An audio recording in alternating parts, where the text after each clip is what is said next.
Da li ste čuli za travu ivu i njena čudesna ljekovita svojstva? Trava iva je ljekovita biljka koja se koristi još od antičkog doba. U narodu je nazivaju gorski cmilj i dubač i postoji staro narodno vjerovanje da trava iva znatno pomaže pri oporavku od duge i teške bolesti.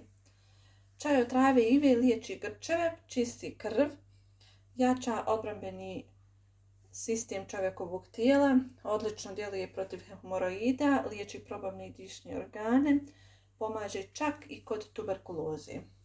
Ova aromatična biljka sadrži eterično ulje, tanin, holin, saponine i gorke tvari. Zbog tih gorkih tvari vrlo je blagotvorna za mnoge bolesti želuca, a smanjuje i nadutost trbuha. Svojim antiseptičkim djelovanjem uništava patogene mikroorganizme. Uklanja štetne tvari iz crijeva. Dobro djeluje na bolesti usta i grla, smiruje infekcije, gljivice i afte. Uspijeva na kamenitom tlu, u brdima i na planinama. Prepoznatljiva je po malim, okruglim, niskim busenima. Cvjeta od srpnja do rujna. Nadzemni dio biljke se odavno koristi u fitoterapiji, a skuplja se u vrijeme cvatnje. Upotrebljava se i protiv svih vrsta groznica, ali i kao pomoć u liječenju šećerne bolesti.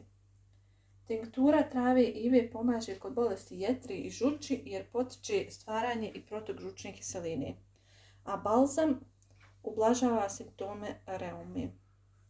Također pomaže kod depresije, noćnog znojenja, tegoba sa mjesečnicom, šećerne bolesti, izbacuje višak tečnosti iz organizma, liječi bolesnu slezenu i padavicu. Uz nju se vjeruje narodna izrečica trava iva od mrtva čovjeka pravi živa, jer se smatra toliko univerzalnim lijekom za mnoge bolesti. Čaj od ove trave, 1 gram biljke prelijte sa 2 decilitra vrele vode, poklopite i procijete nakon 15 minuta. Ovaj čaj pije se 3 puta dnevno po 1 šoljicu.